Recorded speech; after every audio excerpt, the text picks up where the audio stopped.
कधी विचार केला आहे का की बायबलमधली एखादी अगदी साधी दिसणारी वस्तू खरं तर संपूर्ण विश्वाचं रहस्य उलगडू शकते? चला, आज आपण याच अद्भुत कल्पनेच्या खोलात जाऊया.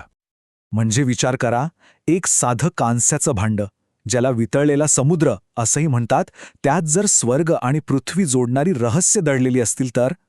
आज आपण नेमकं याच गूढ प्रश्नाचं उत्तर शोधणार आहोत. या प्रवासात आपण काय काय पाहणार आहोत? सगळ्यात आधी निवास मंडप ही एक वैश्विक प्रतिकृती कशी आहे ते समजून घेऊ. मग जगाच्या 3 स्तरीय रचनेबद्दल बोलू. त्यानंतर स्वर्ग आणि पृथ्वी यांच्या सीमेवर येऊ. काचेच्या समुद्राचा अर्थ काय आहे ते पाहू.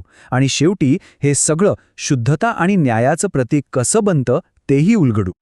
चला तर मग आपल्या पहिल्या भागापासून सुरुवात करूया. आणि हो, एक गोष्ट सुरुवातीलाच लक्षात ठेवणं खूप महत्त्वाचं आहे. ती म्हणजे पृथ्वीवरचं निवासमंडप हे काही फक्त एक बांधकाम नव्हतं, ते एका मोठ्या आध्यात्मिक जगाचं प्रतीक होतं. अगदी बरोबर. याचा अर्थ असा की निवासमंडपातली प्रत्येक वस्तू, प्रत्येक जागा ही फक्त भौतिक नाहीये, ती स्वर्गातल्या एका मोठ्या खऱ्या वास्तवाचं प्रतिनिधित्व करते. जसं काही मंदिराच्या प्रत्येक भागाचं स्वर्गात एक प्रतिरूपच आहे. बरं, मग आता प्रश्न असा येतो की हे जे वैश्विक मॉडेल आहे त्याची रचना कशी आहे? या स्रोत सामग्रीनुसार विश्वाची रचना नेमकी कशी मांडली आहे ते पाहूया. तर असं मानलं जातं की संपूर्ण निर्मिती ही 3 वेगवेगळ्या स्तरांमध्ये विभागलेली आहे. आणि प्रत्येक स्तराचं आपापलं एक महत्त्व आहे, जे आपल्याला पुढच्या स्लाइडवर अगदी स्पष्ट दिसेल. आता ही स्लाइड बघा, ही खूपच इंटरेस्टिंग आहे. इथे आपल्याला वैश्विक स्तर आणि निवास मंडपातली रचना यांचा थेट संबंध दिसतोय. म्हणजे बघा, सगळ्यात वरचा स्तर देवदूतांचं स्वर्ग त्याचं प्रतीक आहे परम पवित्र स्थान. सगळ्यात खालचा स्तर म्हणजे अधोलोक त्याचं प्रतीक आहे वेदी आणि अंगण. आणि या दोन्हींच्या मधला स्तर जी एक सीमा आहे तो म्हणजे काचेचा समुद्र, आणि त्याचं पृथ्वीवरचं प्रतीक आहे गंगाळ.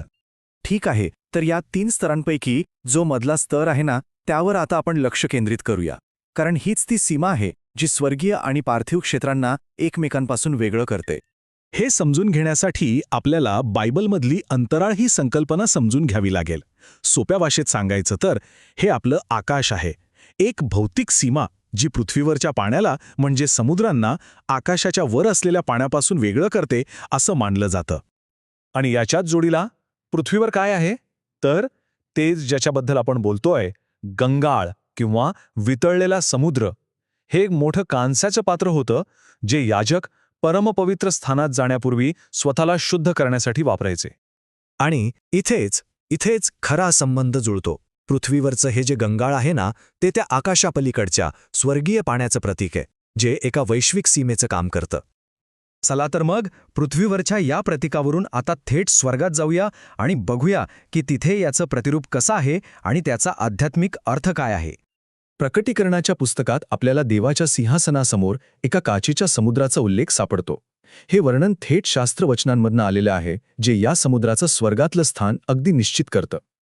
ही तुलना बघितली की सगळं चित्र अगदी स्पष्ट होतं. बघा, गंगाळ ही एक भौतिक वस्तू आहे, तर काचेचा समुद्र हे एक आध्यात्मिक वास्तव आहे.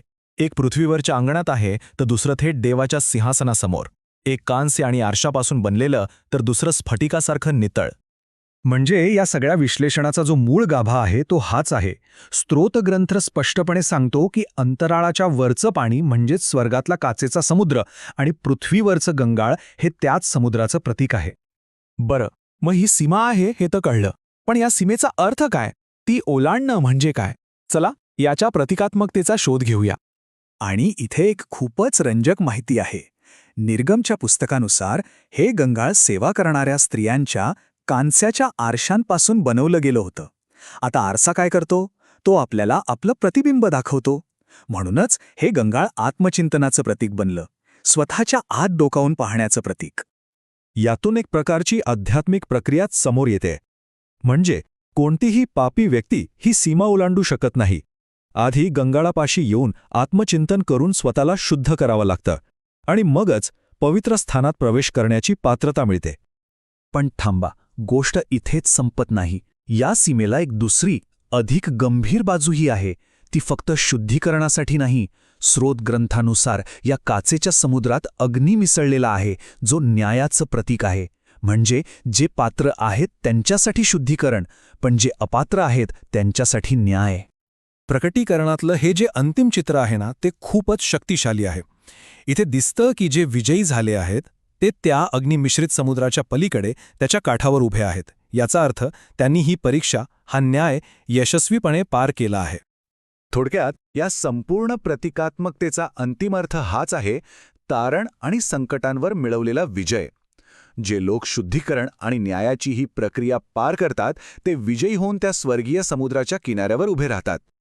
आणि शेवटी हाच प्रश्न विचार करण्यासारखा आहे की सीमेचं हे जे प्राचीन प्रतीक आहे, ज्यासाठी आत्मचिंतन आणि शुद्धीकरण दोन्ही गरजेचं आहे, ते आजच्या काळात आपल्या जीवनासाठी काय अर्थ ठेवतं यावर नक्कीच विचार करायला हवा.